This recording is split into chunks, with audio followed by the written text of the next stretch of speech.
네, 20년 전 제2의 지존파 사건이 있었습니다. 일당 중에 한 남성이 경찰에 피해 도주했다가 무려 19년 만에 잡혔는데요. 핵심 혐의에 대해서 무죄를 선고받아 지금 논란이 되고 있습니다. 그 이유를 알아보겠습니다. 서 기자, 그러니까 제2의 지존파 사건을 불렸다는데 어떤 사건입니까? 수법이 비슷했습니다. 부녀자를 상대로 한 점도 비슷했는데요.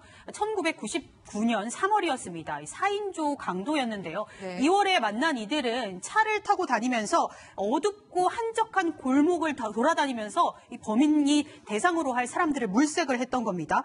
여성들을 실제로 납치를 했는데 실제 1999년 2월에 결성을 해서 이 씨를 주목으로 해서 4명이 다녔는데요. 왜 제2 지존파라고 불리냐면 94년에 그 부녀자 5명을 납치했던 지존파 사건이 있지 않습니까? 그 이후에 일어났던 사건이기 때문에 당시에도 이게 제2 지존파다 굉장히 전국을 떠들썩하게 했습니다. 범행 일지를 조금 살펴보면요. 2월에는 차량 석대와 번호판을 훔쳤고요. 3월에는 부녀자 4명을 납치해서 강도를 저지르고 심지어 성폭행까지 했습니다. 그런데 범인 일당 중에 이 3명은 빠르게 검거가 됐습니다. 99년 5월에 일당 3명이 검거가 됐는데 한 명이 검거가 되지 않았던 겁니다. 그렇군요. 위원님, 이거 현직에 계실 때잖아요. 혹시 기억이 좀 나시나요? 예, 이 사건 제2의 지존파 해가지고 상당히 낯선데 첫 번째 그 지존파하고 좀 차이는 있어요. 아, 그래요? 그 첫 번째 그 지존파 같은 경우는 성폭행 이후에 금품 강취하고 그리고 반드시 살해했어요. 그렇군요. 근데 이제 이들은 성폭행 그다음에 이제 강취행위 그리고 살해는 사람을 살해하지는 않았거든요.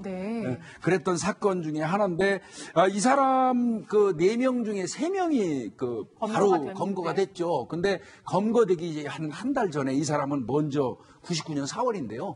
먼저 위조 여권을 사용해갖고 중국으로 도주를 합니다. 그 중국은 그 자신의 아내가 중국 그 고향이었기 때문에 그쪽으로 도주를 했던 겁니다. 그렇군요. 4명 중에 3명이 붙잡히고 1명이 도주를 한 건데 무려 19년 동안 행방이 묘연했다면서요. 네, 중국에만 이렇게 머물렀던 것은 아니고요. 그해 년도 1999년도 4월에 중국으로 위조 요건을 통해 가지고 출국한 다음에 다시 국내로 돌아옵니다. 이 국내로 돌아와서 한 6개월 정도 또 머물다가 2000년 1월에 미국으로 도피를 했는데요. 미국으로 도피해서 굉장히 장기간 도피 생활을 하게 됩니다. 도피하는 동안에 사실은 이 여권이 없었기 때문에 제대로 된 일은 구하지 못했다라고 이야기를 하고 있고요. 일용직이라든가 마사지 업소에서 근무를 하다가 다시 2017년 지금 10월경에 한국에 입국을 해서 머물렀다라고 합니다. 네, 한국과 중국, 미국을 오가면서 그야말로 치밀하게 도피 행각을 했는데 어떻게 19년 만에 붙잡히게 된 건가요? 이 사람이 2000년 1월에 미국으로 이제 출국을 합니다. 그래서 출국할 때 당시에는 위조 여권을 사용을 해서 출국을 했어요. 그래서 미국에서 약 17년 기간을 이제 생활을 하다가 2017년 10월에 이제 한국에 입국을 하게 되는데 그때 당시에 이 위조 여권이 이제 만기가 된 상황이었거든요. 그렇기 때문에 어쩔 수 없이 본인의 진짜 여권을 사용해서 한국에 입국할 수밖에 없었던 상황이었습니다. 그래서 그때 당시에 사실은 입국은 잘 이루어졌는데 그 이후에 출입국관리사무소에서 출입국 기록을 보다 보니까 이 사람이 이 여권을 사용해서 출국한 기록은 없는데 입국한 기록이 있는 겁니다. 그렇겠네요. 그러다 보니까 이거는 위조 여권을 사용해서 출국을 한 사람이 있다라는 것을 이제 경찰에 신고를 해서 인적 사항을 넘기게 되고요. 사실상 그때 당시 출입국관리사무소에서는 이 사람이 어떠한 범죄 행위를 저질렀다라든지 그런 것도 전혀 모르는 상태에서 출입국 관리 기록이 이상하다라고 이제 대보를 했던 것인데 경찰이 살펴보니까 이제 그 범인이었던 거죠. 그래서 사실은 6개월 동안 끈질기게 이 행적을 추적을 했다라고 하고요. 잠복을 오랫동안 한 끝에 결국에는 이 집 앞에서 이 사람을 검거할 수 있었습니다. 지난해 9월 검거가 되는데 무려 19년 만에 검거된 거거든요. 그런데 처음에 붙잡혔을 때 굉장히 당당했다면서요. 네, 이 사람이 그럴 만한 그 이유가 있었어요. 이 사람이 범행을 한 건 1999년 3월입니다. 그리고 이 사람이 받고 있는 혐의는 특수 강도 강간입니다. 특수 강도 강간의 공소시효는 15년이에요. 그렇다면 이 사람이 예상하는 공소시효는 2014년 3월이면 끝나는 겁니다. 그런데 이 사람을 검거할 때는 한참 그 이후로도 몇 년이 더 지났잖아요. 그렇네요. 2018년이니까. 그러니까 경찰이 이제 이 사람을 검거하기 위해서 집 근처에서 잠복 근무를 하고 있다가 들어오는 걸 딱 검거를 했어요. 근데 아주 당당하고 태연했다는 거예요. 경찰이 그 체포영장을 보여줬음에도 불구하고 아주 당당했다는 거예요. 근데 이 사람이 착각한 게 그거죠. 어떤 거요? 도피를 목적으로 해외로 나가는 경우에는 공소시효가 정지됩니다. 아, 그렇군요. 그 부분을 이 사람은 간과하고 있었던 거고, 그래서 당당했던 것이죠. 예. 네. 그래서 당당했던 이 범인, 결국에 공소시효가 지나지 않았기 때문에 처벌을 받게 된 건데, 그래도 자신의 혐의만큼은 또 부인을 했다면서요. 먼저 첫 번째 경찰 조사에서는 전혀 모르는 일이다 이렇게 범행 일체를 부인을 했는데 경찰에는 증거가 있었습니다. 네. 먼저 출입국 기록도 있고요. 위조 여권을 사용한 증거도 있지 않습니까? 그리고 무엇보다도 사실 이 앞서서 CCTV에 이 사람이 현금을 인출하는 것도 전국적으로 텔레비전을 통해서 방영이 됐어요. 이런 물적 증거가 있는 부분에 대해서는 일부 인정을 한 겁니다.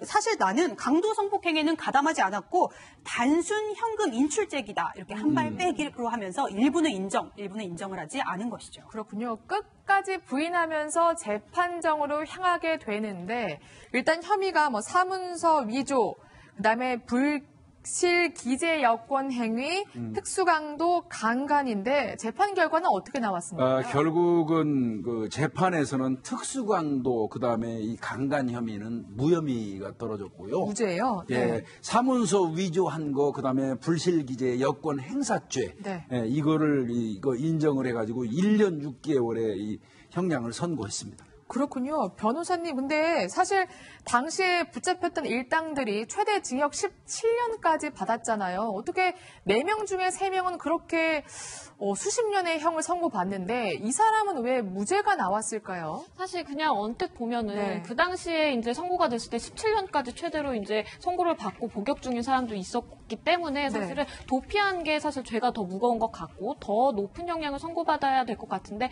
왜 무죄가 나왔느냐라고 보니까 일단 재판부는 이렇게 판단을 했습니다. 그러니까 범행에 가담한 적이 없다라고 이제 부인을 하면서도 사실상 부정한 방법으로 해외 도피를 또 시도했고 그리고 강도 피해자의 카드로 이제 돈을 인출한 것까지는 인정이 된다. 그렇게 본다라고 하면 어느 정도 이제 가담을 한 것처럼 보이기는 하지만 이거에 반대되는 증거들도 굉장히 많았거든요. 그때 당시에. 예를 들면 그때 당시에 피해자가 범인의 얼굴을 직접 목격한 것이 아니라 목소리만 들었다라고 했습니다. 그러면서 목소리를 이제 범인들의 목소리를 들려주면서 누가 범인인지 지목을 해보라라고 했을 때 이 사람이 아니라 다른 사람을 지목한 정황도 있었고요. 그리고 실질적으로 이제 나머지 3명 복역을 한 그 나머지 3명이 진술이 일치했는데 이 남성이 절도나 강간 범행에 대해서 관여한 사실이 없다라고 일치되게 이제 진술을 한 겁니다. 그래서 그렇다면 사실은 이 사람이 귀국을 해서 공범들과 접촉을 해서 회유를 하거나 아니면 이제 말을 바꾸도록 이끈 그런 정황이 있느냐라고 보니까 그것도 없다라는 겁니다. 그래서 재판부는 일단은 사실은 이 남성이 이 17년까지 복역한 사람들이 저지른 이 모든 범죄에 대해서 다 적극 가담을 했다라고 보기에는 무리가 있다, 증거가 부족하다라고 봤고요. 결국 그 부분에 대해서는 무죄로 판단하게 된 겁니다. 그렇군요. 그래서 어떻게 무죄를 선고할 수 있느냐 검찰이 항소를 하게 되는데요. 최근 2심 선고가 있었습니다. 혹시 유죄로 뒤집혔나요, 변호사님? 네, 1년이 추가가 되었는데요. 공모관계를 항소심 재판부에서는 조금 더 세밀하게 들여다본 것 같습니다. 이 강도 강간에 대해서 공모관계가 성립되지는 않는다라고 판단을 했는데요. 강도 강간에 대해서 공모관계는 인정이 어렵다고 보더라도 특수절도는 인정할 수 있다라는 겁니다. 예컨대 저희가 여기 5명 모여 있는데 강도 강간을 공모를 했다라고 하면 제가 강도 강간의 실행위를 직접 하지 않고 막만 봤다라고 하더라도 전체 범죄에 대해서 책임을 지는데 이 지금 4명의 공범들은 처음에 모의했을 때에는 강도 강간까지는 공모를 하지 않았던 것으로 보이고요. 특수절도까지만 이야기를 했던 것으로 보이고 이번에 지금 체포가 된 이 피고인에 대해서도 강도 강간에 대한 공모의 혐의는 인정할 수 없지만 최소한 특수절도에 대한 공모관계가 인정이 된다라고 하면서 이 항소심에서는 1년의 형량이 늘어 징역 2년 6월을 선고하게 되었습니다. 그렇군요. 이 사람은 분명히 중형을 선고받을 줄 알고 도망갔을 텐데 그러면 왜 19년 동안 이렇게 도망을 다녔는지. 저는 이걸 보면서 너무나 답답하다는 생각을 들었는데요. 이렇게 도피하면서 조금이라도 법률 상담을 했다라고 하면 본인의 죄책에 대해서 책임지는 어떤 그런 상황이 됐을 텐데 사실상 만약에 처음에 잡혀가지고 본인의 어떤 양형만큼의 선고를 받는다라고 했다고 하면 집행유예도 나올 수 있었던 상황인데 오히려 도피하면서 사문서 위조했다가 부실기재 여권을 행사한 이 죄까지 추가가 되었고 또 도피를 했다라고 하는 것은 사실 어떻게 보면 사법권의 행사를 방해한 것이 되기 때문에 죄질이 나쁜 것으로 평가돼가지고 실형이 나온 측면이 있기 때문에 처음부터 본인의 잘못을 좀 반성했다라고 하면 이런 도피 행각도 없었을 텐데 저는 안타깝다 그렇게 생각합니다. 생각하지 않아요. 아, 정말 위원님 생각 다르세요? 의심스러울 때는 네. 피고인의 이득으로라는 법원 때문에 이 사람이 무죄를 받은 것이지. 사실은 이들이 여전히 공범들이 형을 살고 있었으면 아마 이거 일사불란하게 저 사람은 관계 없다고 얘기했을까요? 본인들이 이미 다 살고 나왔기 때문에 동료였던 그 사람에 대해서 아마 좋은 쪽으로 얘기를 했겠죠. 이거는 뭐 이 수사 과정에서 밝힐 수 없었던 것이라고 저는 생각이 들고요. 이렇게 형사와 변호인의 시각이